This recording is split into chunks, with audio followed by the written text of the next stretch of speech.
Bom dia a todos, né? A gente está reunido aqui agora para a banca de defesa do engenheiro Eduardo Steffler Werner. Eu queria agradecer a participação dos membros da banca, a professora Ângela do Vale e o professor René Quispe, né, tão gentilmente participam conosco hoje. Agradecer também a participação do professor Almir, que é o co-orientador do trabalho, vai dividir comigo as culpas depois. O trabalho do Eduardo tem título de análise numérica experimental de vigas de madeira lamelada colada, reforçadas à flexão com barras de polímero de fibra de vidro. Eduardo, tu tem de 40 a 50 minutos, tá? Tu usa o tempo como tu achar melhor. Quando tu terminar a apresentação, eu vou passar a palavra para a banca e aí a gente começa a arguição, tá bom? Boa sorte. Legal. Então, primeiramente, bom dia a todos. Meu nome é Eduardo, então vou fazer a apresentação da minha defesa de dissertação do mestrado, como o professor André acabou de comentar. Então, meus orientadores foram o professor André Lubeck e o professor Almir Barros da Silva Santos Neto, trabalho desenvolvido no PPG-CAM da UFSM. Então, bom, primeiramente, alguns conceitos fundamentais, né? A madeira ela é um compósito natural, ela traz toda a questão da sustentabilidade, da versatilidade, como um material que vem sendo usado há milhares de anos pela humanidade. Ela tem um uso renovável, portanto, que aponta diretamente para a sustentabilidade, então ainda é um material muito forte hoje em dia, especialmente pela questão da sustentabilidade que ela traz. Porém, por ser um material natural, ela tem defeitos, além da própria variabilidade por ser um material natural. A madeira lamelada colada, então, ela entra como uma alternativa, uma madeira engenheirada, que agrega valor à madeira, também chamada de madeira laminada colada, na versão antiga da NBR 7190, e no inglês, geralmente chamada de glulam, ela é basicamente uma composição de madeira unindo lamelas com adesivos. Ela traz vantagens, especialmente voltada ao controle tecnológico da produção desse tipo de material, seja pela classificação das lamelas, da sua distribuição, do seu mapeamento, da remoção de imperfeições, e também da forma variável, porque você não tem mais a limitação do tamanho do elemento ou da forma dele, como você teria com material maciço. Porém, claro, ela tem desvantagens, especialmente voltadas ao seu custo e à tecnologia envolvida para sua produção. Em relação a reforço de elementos à flexão, é interessante fazer esse tipo de reforço por vários motivos, seja pelos acréscimos de rigidez, resistência e ductilidade para elementos de madeira. Esses reforços geralmente são feitos ou com aço ou com FRPs, além de hoje em dia fibras naturais também. Existem diversas formas de reforçar, com mantas, cordas, seja com reforço ativo também. As fibras mais usadas geralmente são fibra de vidro, carbono, basalto, aramida, também fibra de linho, entre outras que existem no mercado. Essas FRPs, então, os polímeros reforçados por fibras, são elementos com alta resistência e alto módulo de elasticidade, embora o módulo mude bastante, dependendo da fibra. Um baixo peso também envolvido, uma boa resistência química e à corrosão, além de uma relação custo-benefício que varia bastante, então pode se adaptar a diferentes cenários. Em relação às situações de incêndio, no entanto, as fibras elas não devem se ficar expostas por causa da perda de capacidade mecânica da matriz polimérica externa. Então, é necessário que haja uma proteção passiva. Então, para elementos de madeira, ou se faz um reforço entre as lamelas, ou se adiciona uma lamela no exterior. Além disso, se deixado o reforço exposto, também há um efeito estético, né? Se perde muito da estética do elemento de madeira. Em relação às simulações computacionais, então, hoje em dia, a capacidade computacional é muito grande, então, é uma alternativa bastante interessante para ampliar o uso de resultados já obtidos, porém, existem várias complexidades envolvidas, como a dificuldade de modelar o material, a precisão que se deseja alcançar no material, a calibração que é necessária ser realizada através de ensaios, além de simplificações que vão precisar ser adotadas e que devem ser conhecidas. Então, o trabalho, ele se justifica, os materiais que vão se utilizar nesse trabalho se justificam a partir de algumas coisas. Então, foi escolhida a madeira lamelada colada pela sua versatilidade, pelo controle produtivo e pelos aumentos de rigidez em relação a madeiras maciças. Os reforços com FRPs, então, foram escolhidos pela versatilidade, pelo custo-benefício, além da sua inserção entre lamelas pela proteção passiva, que ele vai ter em função de estar entre uma lamela e outra.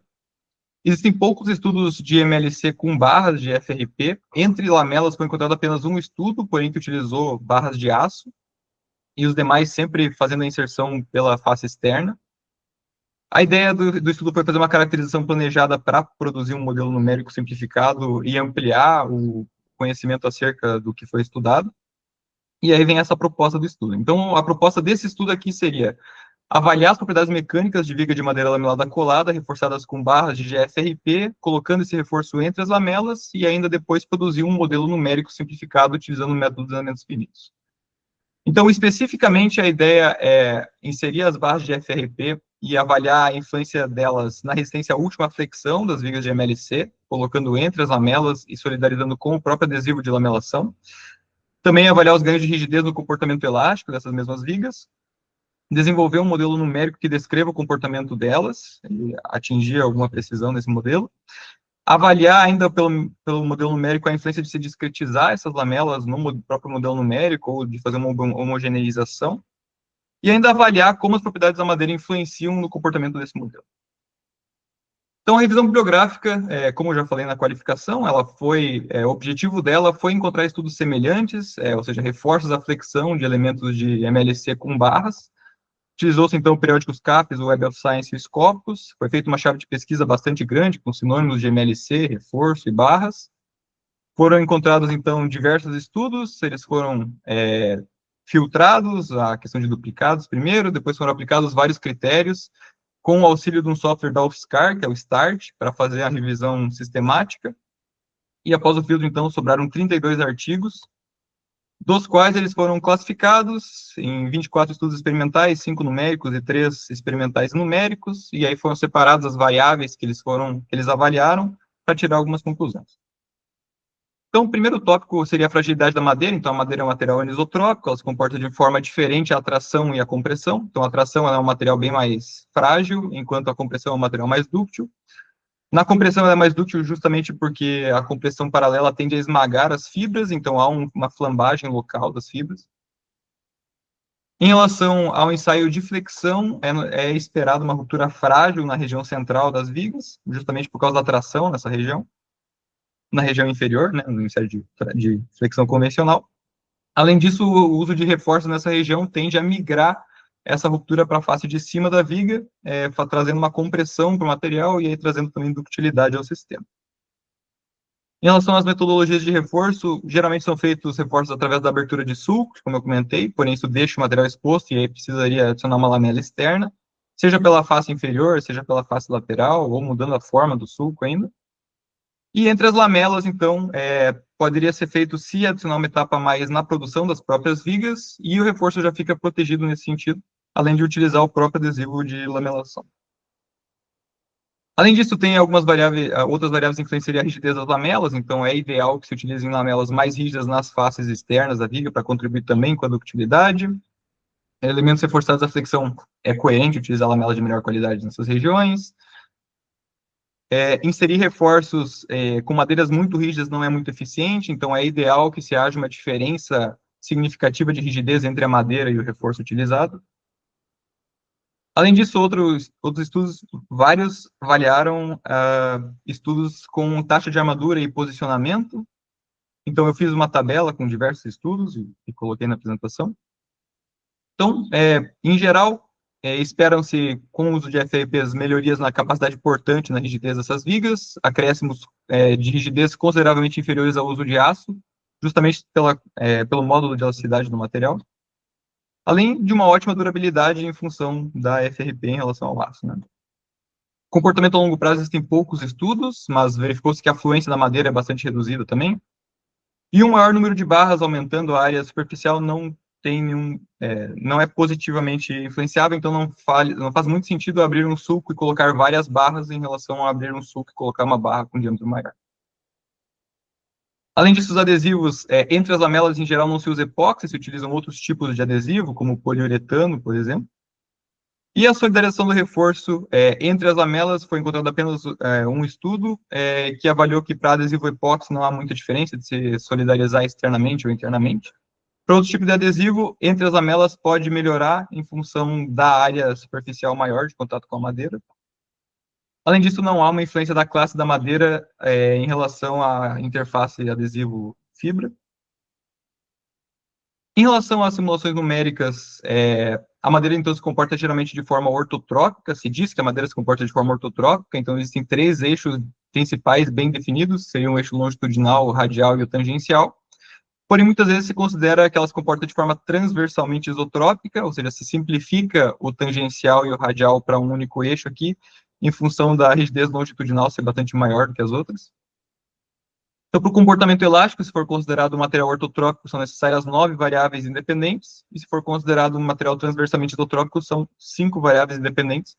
Teria um segundo G aqui, mas ele é dependente das demais variáveis. Em relação ao comportamento plástico, existem algumas questões sobre como se descreve ele numa simulação numérica. Um dos critérios aplicados é o critério de plasticidade de Hill, que é basicamente um conjunto de equações que se aplica para ter um comportamento plástico, que se define, então, a tensão de escoamento do material.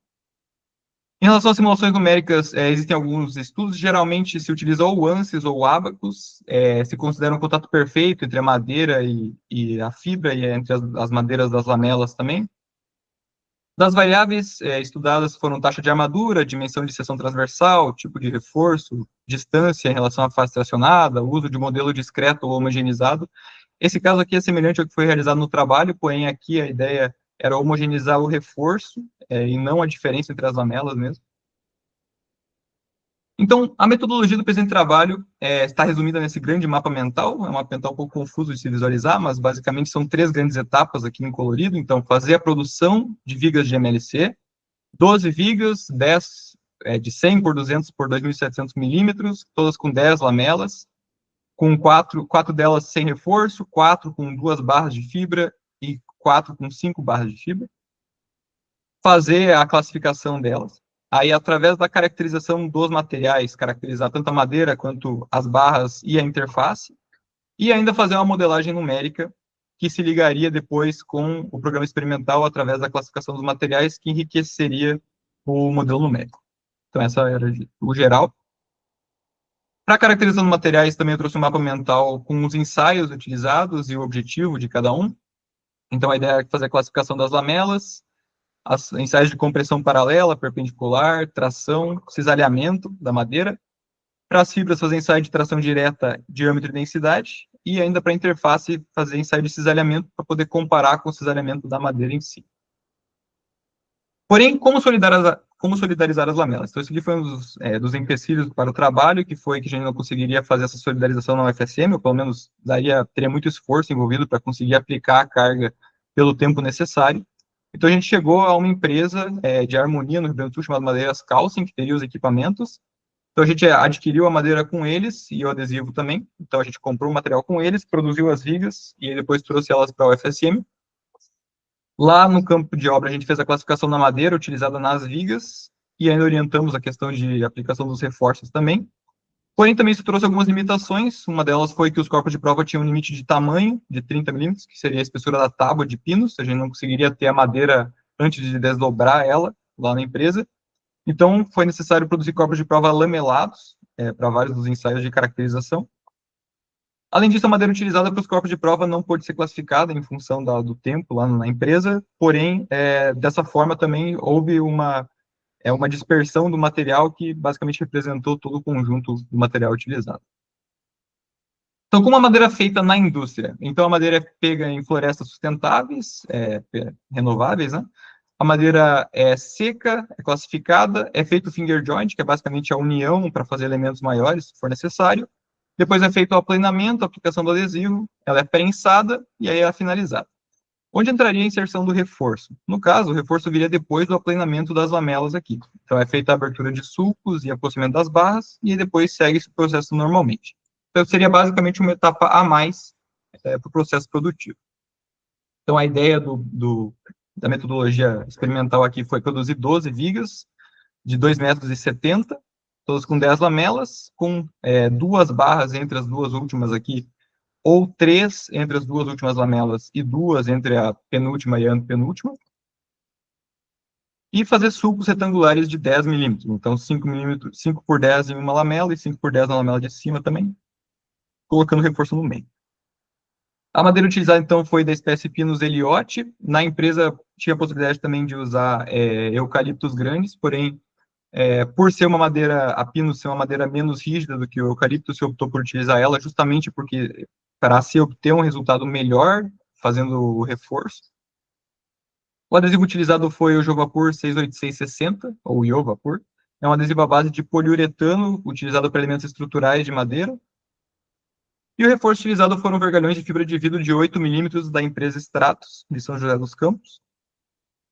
Então, foi feita a classificação visual da madeira, seguindo a 7192. As 120 lamelas, então, foram identificadas, nós passantes, imperfeições, aí foram comparados com a tabela da norma, utilizando paquímetro manual, isso tudo no ambiente de fábrica mesmo. Também foi feito lá um módulo de elasticidade E0, através do ensaio não destrutivo de flexão a 3 pontos, utilizando o relógio medidor de deformação e o suporte magnético. Peso conhecido de aproximadamente 4 quilos. Paquímetro manual e trena para medir a maior dimensão, que não seria possível medir com um paquímetro. Então, os cavaletes ficaram a 243 centímetros um do outro e a gente aplicou a equação da norma para determinar o E0 de todas as tábuas. Também foi determinada a densidade aparente de todas elas, utilizando uma balança com precisão de 2 gramas lá na empresa. E aí elas foram classificadas mecanicamente a partir da densidade do E0, seguindo a normativa brasileira. E aí, para a classe definitiva, foi adotado o pior resultado. E aí, aqui está uma tabela com os resultados de 10 das lamelas, por exemplo. Então, por exemplo, a lamela 2 ficou com classe visual 1, mecânica 1, que dá a classe definitiva 1. E dentro dessas classes aqui, ela ficou em nono, por ser o nono maior módulo de elasticidade. Então, eu fiz o ranqueamento de todas essas tábuas e precisei aplicar alguns critérios para fazer uma distribuição melhor. Então, eu apliquei alguns critérios de relevância para as classes aqui. Então, se a classe mecânica era 1 e a visual era 1, ficava em primeiro lugar. Depois, mecânica 1, visual 2, ficava em segundo, e assim sucessivamente. Foram critérios que eu fui adotando para distribuir as tábuas mesmo, que eram muitas lamelas.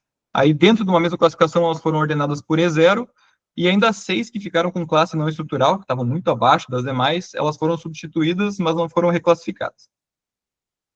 Porém, claro, essas tábuas, essas que foram substituídas, elas ficaram numa posição muito pouco relevante para a rigidez das vigas. Então, aqui tem a distribuição de todas as tábuas, em todas as vigas. Então, a viga V1 aqui, por exemplo, com todas as suas lamelas.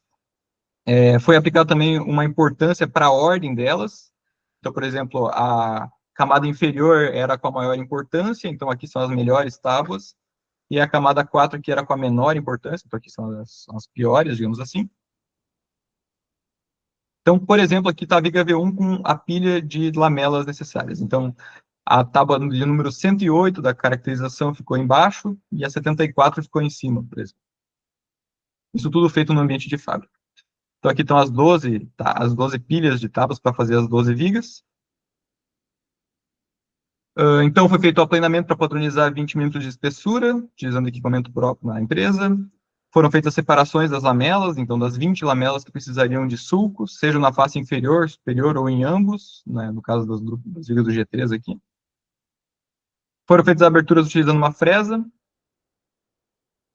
feito o posicionamento das barras sobre os sulcos, o espalhamento do adesivo em um equipamento controlado para isso, da empresa própria para isso. Depois foi feita a solidarização, utilizando uma carga controlada de 65 kg por centímetro quadrado, em uma prensa contínua, em que foram prensadas 4 vigas por vez. E a umidade das vigas, no momento da colagem, estava em 13%.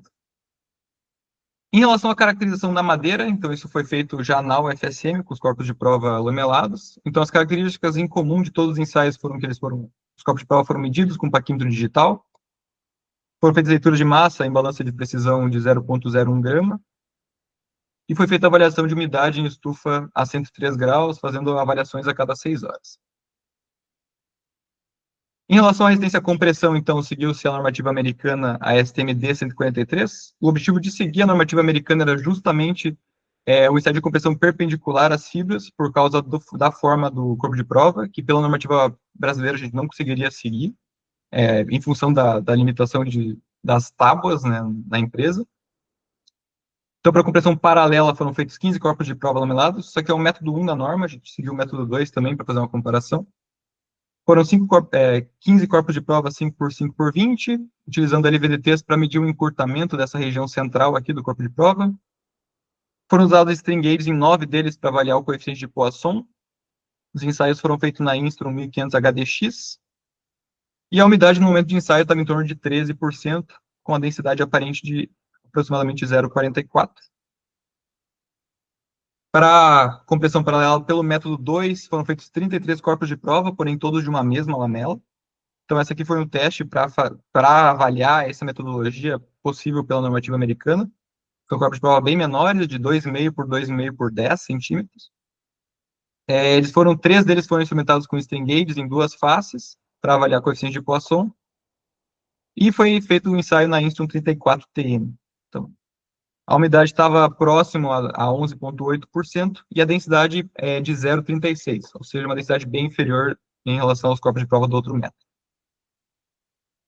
Para a resistência perpendicular, então, seguiu-se a STMD 53 também. Então, foram 15 corpos de prova lamelados, 5 por 5 por 15, utilizando string gauges em 3 deles para avaliar Poisson e módulo de elasticidade. Foram os ensaios feitos na Intro 1500 HDX também, porém, nesse caso, pela normativa americana, aplica-se a carga em uma área de 50 por 50 milímetros com o corpo de prova deitado, então com as fibras nesse sentido aqui. A umidade está em torno de 12,6 e a densidade aparente em torno de 0,45. Então, a densidade é bastante próxima do ensaio de compressão paralela. Para ensaio de tração paralela às fibras, seguiu-se a normativa brasileira em função do formato do corpo de prova. Então, foram produzidos 13 corpos de prova usinados, ou seja, redondos, né, com centro redondo. Foram feitas leituras de deslocamento com clip gauge para avaliar módulo de elasticidade. Os ensaios foram feitos na Instron 1500 HDX também. A umidade estava em torno de 11,8%, em diâmetro em torno de 20 milímetros, como esperado pela usinagem. Para o cisalhamento, então, foram feitos 18 corpos de prova, 5 por 5 por 6,3 centímetros, com uma área de cisalhamento de 5 por 5 centímetros aqui. Então, aqui dá para notar onde está a lamelação, né? A linha de cola está aqui, e o cisalhamento é feito no outro plano, justamente para a linha de cola não influenciar, porque a ideia é fazer o cisalhamento da madeira. Foi feito ensaio na mesma Instron 34TM, utilizando um aparato específico para aplicação da carga. A umidade no momento de ensaio estava em torno de 12,6% e a densidade aparente em torno de 0,7%. Processamento de linha de cola, então, é outra normativa, já deixa de ser a D143 e passa para a STMD 905. Então, foram feitos 23 corpos de prova lamelados, só que nesse caso com 2 sulcos, porque é outra normativa. Nesse caso, pode-se utilizar o mesmo aparelho para fazer o ensaio, porém a taxa de aplicação de carga é bastante superior, de 5 milímetros por minuto. E a umidade no momento de ensaio estava em torno de 12,9%, com densidade próxima a 0,52. Para a caracterização das barras de fibra de vidro, então, foram feitos ensaios de densidade e diâmetro equivalente, então, seguindo a normativa ISO 1183, utilizando o método do biquinômetro para determinar esse diâmetro aqui. Então, basicamente, foram pegos alguns pedaços de barra, de aproximadamente 55 milímetros, aplicado um conjunto de equações e chegou-se a 7,42 milímetros de diâmetro médio. Além disso, elas foram caracterizadas quanto a tração e a módulo de elasticidade, seguindo a normativa americana. Ensaio de tração direta, então, foi feito com 5 espécimes. Para esse tipo de material é necessário utilizar uma barra metálica para não esmagar, não haver um esmagamento da barra na ancoragem da máquina. E aí utilizou-se um adesivo epóxi bicomponente de média fluidez. Foram feitos 5 corpos de prova preliminares, depois definitivos. Esses 5 definitivos, então, chegou-se a dimensões de 92 centímetros, então, aqui seria a região superior, né, espelhando esse eixo aqui, a parte de cima da barra. Então, barras de 92 centímetros, com comprimento livre de 39 centímetros aqui no meio, as vedações feitas com isopor e a aplicação de epóxi, então, em 2 etapas, aproximadamente 200 gramas por tubo, que tem as 5 barras com o diâmetro final, com dimensões finais, perdão. Aí aplicou-se esse ensaio na Instron 1500 HDX, com taxa de 1,5 milímetro por minuto, utilizando, então, um clip gauge para determinar um módulo de elasticidade. Para os ensaios de flexão a 4 pontos, seguiu-se a 7190-4, então foram necessários fazer algumas adaptações nas dimensões, então foram 3 vãos de 82 centímetros, além do uso de uma viga para fazer a distribuição da carga, algumas chapas metálicas para diminuir os picos de tensão. Então aqui dá para visualizar melhor o aparato de distribuição de carga, a célula de carga em cima. Aqui as chapas metálicas utilizadas para não haver pico de tensão. A instrumentação, então, foi feita com um LVDT de cada lado da viga. Dá para visualizar o LVDT aqui na imagem no centro. além das cantoneiras reforçadas de alumínio. Então, aqui tem uma cantoneira apoiando a base do LVDT e uma cantoneira reforçada que apoia a região sobre o apoio, com a região sobre o apoio do outro lado da viga, e o LVDT está fixo nessa cantoneira reforçada de alumínio aqui no centro. LVDTs, então, com curso máximo de 50 milímetros, justamente porque a viga deforma bastante. Além disso, foram necessários aparatos de suporte lateral para evitar que a viga tivesse um jogo lateral nesse sentido aqui, especialmente no momento da ruptura. Os ensaios foram feitos na marca Web Leipzig, na escala de 100 toneladas-força. A célula de carga utilizada foi com capacidade de 500 kN, foi aferida na Instrum 1500 HDX. Os LVTs foram retirados em carga entre 60 e 85 kN para preservar o próprio equipamento. Os ensaios também foram gravados para comparar a carga lida com a carga do equipamento que estava calibrado. E a umidade das vigas estava em torno de 12,2%.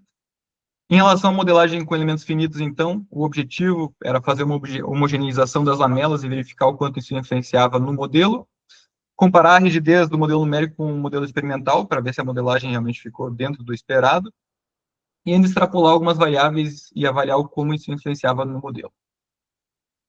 Então, o modelo numérico foi feito utilizando o Simuli Abacus 2018, foi feito um modelo elástico linear tridimensional, com apenas duas partes. A parte do modelo numérico ela é o elemento em que se é modelado. Então, uma parte era viga de madeira, com seções a cada 20 milímetros, para poder aplicar diferentes características de material para as lamelas. Além disso, foram feitas seções, não é necessário fazer uma interação entre essas lamelas, porque já é uma mesma parte, então no software é assim que funciona. Foram feitas seções nos pontos de apoio, no ponto de aplicação de carga e no centro, para terem nós na grelha nessa região, na malha nessa região. Além disso, seções na lamela superior para fazer a aplicação de carga, semelhante ao que foi visto no programa experimental, uma área de 100 por 100 milímetros. E as barras de fibra de vidro, então, seriam a outra parte, foram modeladas como elementos lineares, e aí é necessário interagir com a viga, então foi feito um constraint do tipo Embed Region, que são as barras. A malha da viga, então, foi feita com elementos C3D8R, que são elementos tridimensionais, com 8 nós cada, o mesmo utilizado por outras referências também. Os cubos dessa malha foram de aproximadamente 10 por 10 milímetros, 10 por 10 por 10 milímetros, né? A malha das barras de fibra de vidro, então, foi feita com elementos lineares do tipo T3D2, que são elementos de treliça tridimensional, com 2 nós cada, com a malha de aproximadamente 10 milímetros, e uma área de seção transversal, então, para o diâmetro de 7,42 milímetros, que foi o que foi obtido na caracterização. Foram feitas restrições laterais, então, nas faces aqui, para a viga não ter nenhum jogo lateral durante o ensaio numérico, além de um apoio simples e um apoio duplo, né, para ser uma viga bem apoiada. A aplicação de carga foi feita nas regiões delimitadas que eu acabei de comentar, totalizando uma carga de 70 kN distribuída nessas duas regiões, que é uma carga que foi obtida no ensaio, então foi logo antes de tirar os LVDTs. E também foi adicionado um ponto de referência para a retirada de resultados aqui no centro da viga, semelhante ao que foi obtido no programa experimental. Foi feito no programa experimental.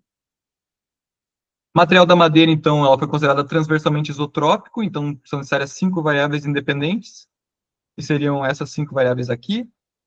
Então, o primeiro módulo de elasticidade, que seria no sentido longitudinal da viga, foi obtido através da classificação das lamelas e da homogeneização, que eu vou falar um pouquinho na sequência. O E2, que é igual ao E3 através do ensaio de compressão perpendicular. O Poisson do plano 1,2, que é igual ao do plano 1,3, a partir do ensaio de compressão paralela. O Poisson 2,3 a partir de literatura, foi adotado como 0,58. Os módulos de cisalhamento G1,2, que é igual ao G1,3, por ser transversalmente isotrópico, através de uma relação da normativa brasileira. E o 2,3 a partir de uma relação das outras variáveis. Então, é dependente das demais. Já para a fibra de vidro, então, foi considerado como material isotrópico, então são necessárias apenas 2 variáveis, que seriam um módulo de elasticidade, que foi obtido no ensaio de tração direta, e um coeficiente de Poisson, que foi adotado como 0,2, partindo de literatura. Então, o que era a ideia da homogeneização aqui? Bom, a gente conhece o E1 de todas as lamelas, que foi obtido na caracterização das lamelas, na classificação mecânica delas. Então, a ideia de fazer a homogeneização é ajudar também a isolar o efeito do reforço no modelo numérico, porque senão seriam duas variáveis, né, nos modelos numéricos, seriam tanto o E quanto o reforço. Então, a ideia é fazer uma homogeneização para ver o efeito do reforço sozinho e encontrar um valor de E médio que represente as vigas. Então, a ideia aqui era, sabendo que a posição da lamela influencia na rigidez do conjunto, fazer uma homogeneização. Então, partiu-se dessa equação aqui no centro, dizendo que o modo de elasticidade do conjunto vezes a inércia, o momento de inércia da viga integral, é igual ao somatório dos efeitos das lamelas individuais.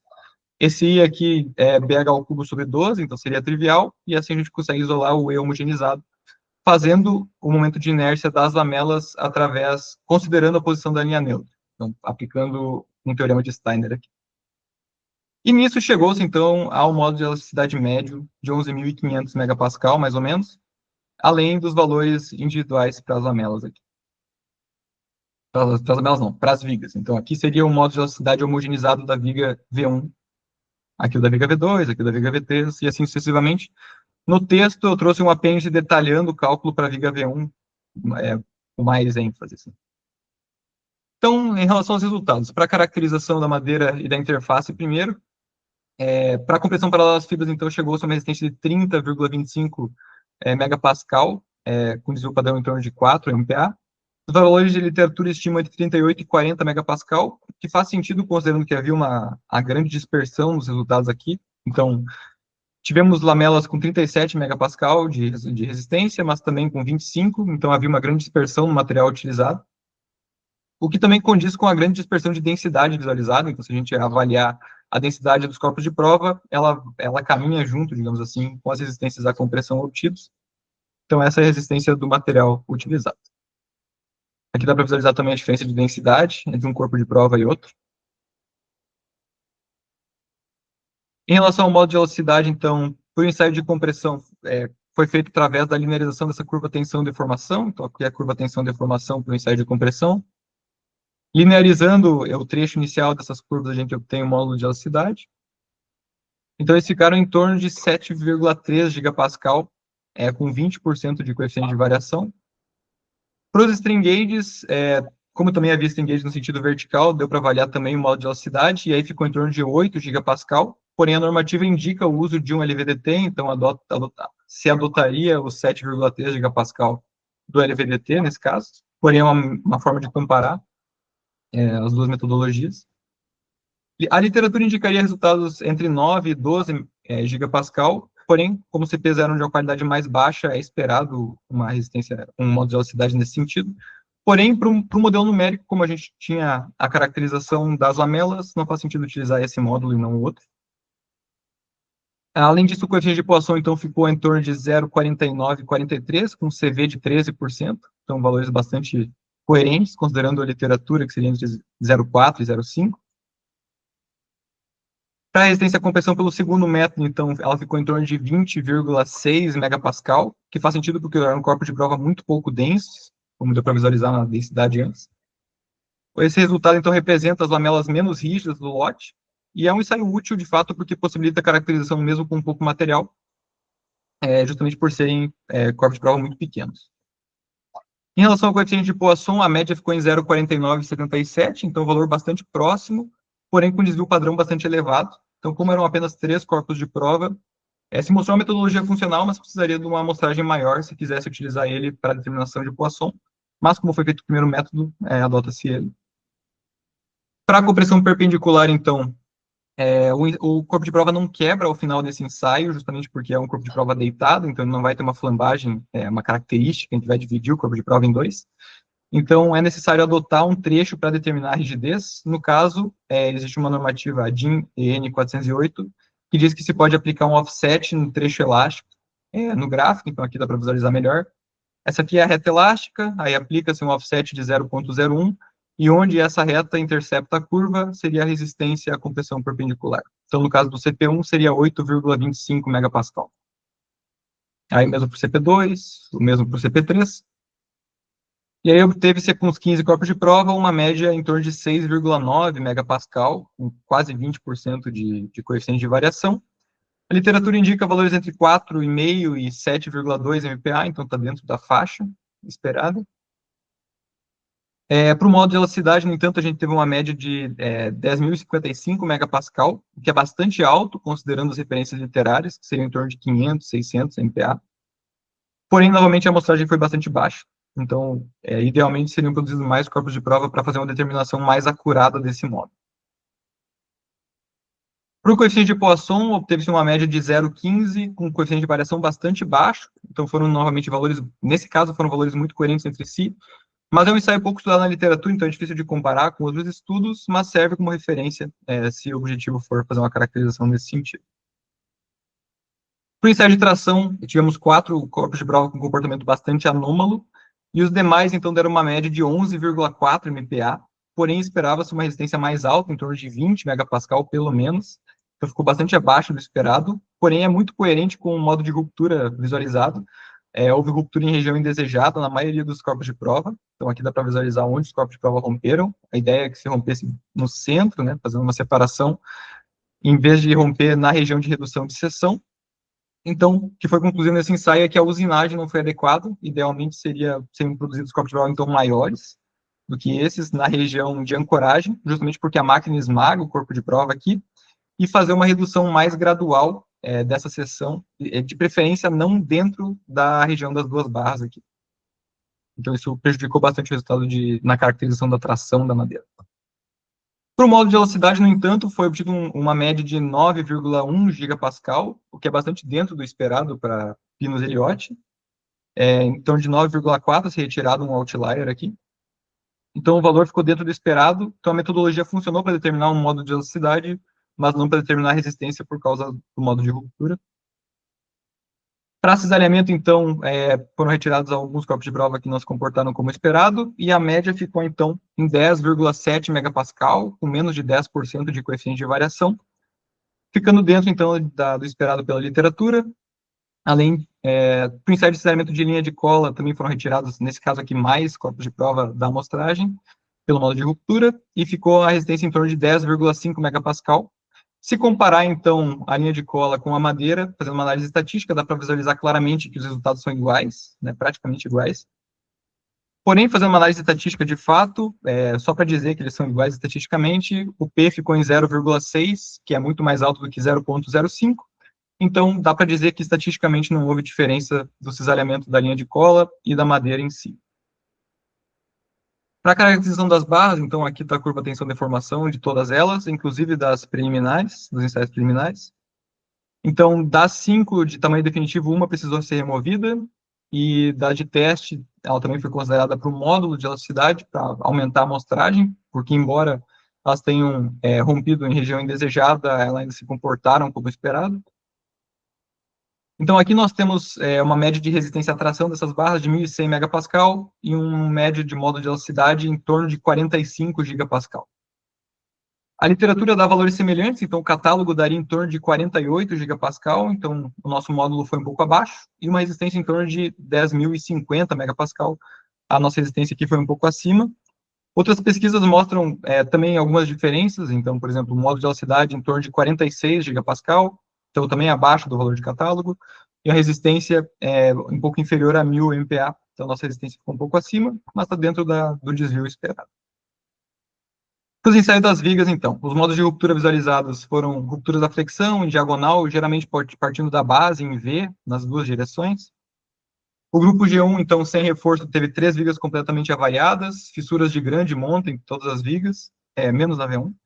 A divisão do elemento também. Então, a V1 foi a única viga que se manteve unida das 4. No grupo G2, que teve 2 barras de fibra, apenas uma viga se dividiu completamente, então já mostra que o reforço serviu para costurar essas vigas.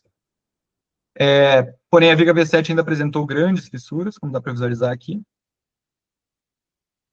E para o grupo G3, então, foram utilizadas as 5 barras de fibra, e tem fissuras já visivelmente menores aos outros 2 grupos, além de uma recuperação da forma inicial após a retirada da carga, justamente porque as barras não se romperam durante o ensaio, então elas servem para trazer a viga de volta ao patamar inicial. Além de maiores deflexões últimas, que foram visualizadas no ensaio. Ao final do ensaio, o carregamento parava de aumentar, digamos assim, Então, havia uma grande ductilidade ali, a deflexão ia aumentando bastante, mesmo com o carregamento praticamente estático. Então, trouxe uma ductilidade, porém, essa parte do ensaio não foi instrumentada. Então, aqui dá para visualizar também a viga V10, por exemplo, com fissuras bem pouco visíveis após a retirada da carga.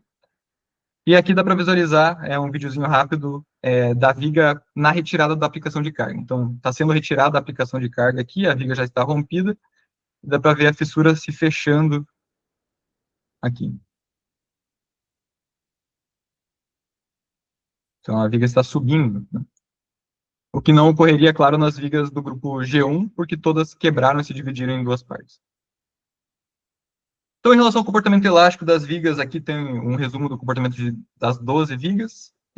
Foi feita a linearização dessas curvas, porém todas eram comportamentos já bastante lineares, e aí a gente pode avaliar a inclinação dessas curvas para falar de rigidez. Então, fazendo uma média, mais ou menos o desvio padrão, 3 dessas vigas foram retiradas, então mantiveram-se 3 vigas por grupo, então retirou-se a V2, a V6 e a V10. E, estatisticamente, fazendo uma análise de Tukey, não houve acréscimo significativo de rigidez entre o grupo G1 e o grupo G2, e entre o grupo G2 e o G3, mas houve um acréscimo significativo entre o grupo G1 e o grupo G3, o que se dá, claro, em função desse grande desvio padrão visualizado. Também é notável o quanto o desvio padrão se reduziu de um grupo para o outro, então no grupo G1 o desvio era bem grande, no grupo G2 o desvio já era menor, e no grupo G3 o desvio era muito baixo, o que conversa com a literatura. Aqui também tem o comportamento elástico, também as questões das rigidezes das vigas, as inclinações das curvas de tensão e deformação. Então, falando de média, os acréscimos foram em torno de 9% para a primeira taxa de reforço, em torno de 14% para a segunda, que conversa com valores de literatura também. Então, o resultado foi bastante satisfatório nesse sentido. Em relação à resistência à flexão, no entanto, a viga V10 apresentou ruptura prematura, então foi desconsiderada, porém as demais também não apresentaram acréscimos de resistência. Então, as resistências foram muito semelhantes entre si, então não houve ganho significativo nem redução de variação nessas diferenças, porque houve uma perda de adesão entre a barra e a madeira em alto valor de tensão, então o adesivo não foi eficaz em solidarizar as barras à madeira. Se não ocorresse esse tipo de dessolidarização, esperava-se ganhos de pelo menos 20% na resistência das vigas. Bom, finalmente falando dos resultados da modelagem em elementos finitos, então aqui está um resumo das características dos materiais, então aqui vai se variar apenas o E1 e as demais características estão expostas. Falando da discretização, então um modelo eu fiz um modelo então com a característica da madeira discretizada por lamela e utilizando um módulo de elasticidade médio que eu calculei lá atrás. E aí, que seria basicamente a comparação dessas barras azuis com as barras vermelhas, e a diferença ficou em torno de 0,7%. Então, resultados basicamente iguais, fazendo essa discretização, essa homogeneização por viga. Então, o resultado foi muito bom nesse sentido. Enquanto comparando, claro, com uma média do grupo, teve diferenças em torno de 6%, 6,5% para a viga V4, porém uma média de 2%. Então, a homogeneização se mostrou bastante efetiva nesse sentido, de representar o material como um todo. Comparando os resultados do modelo numérico no modelo experimental, as diferenças ficaram em 11% para o grupo G1, 16% para o grupo G2 e 17% para o grupo G3. Isso porque conforme o reforço foi mais efetivo no programa experimental do que no modelo numérico. Então aqui dá para visualizar como as curvas vão se distanciando, conforme a curva vai ficando verde, depois azul aqui. Falando numericamente dessa diferença, então, no modelo experimental, enquanto os acréscimos de rigidez foram em torno de 8,8% e 14%, o numérico foi em torno de 3% e 6%. Então, os reforços foram mais eficientes na prática do que na teoria, e isso, claro, devido ao baixo modo de elasticidade da fibra de vidro em relação à madeira, e as questões das simplificações no modelo numérico também. Em relação às análises de variáveis que foram extrapoladas, então aqui eu extrapolei primeiro a variável E1, que é a variável, claro, mais influente, então ela determina completamente o comportamento do ensaio, mantendo as demais estáticas, claro. E aí, para alinhar o modelo numérico ao modelo experimental, através de 30 repetições do modelo, eu cheguei a um modo de elasticidade E1 de 13.123 megapascal. Então, esse seria o modo de elasticidade para alinhar o modelo numérico ao grupo G1 do programa experimental. Então, uma diferença de 14%, semelhante ao visualizado na diferença de rigidez também.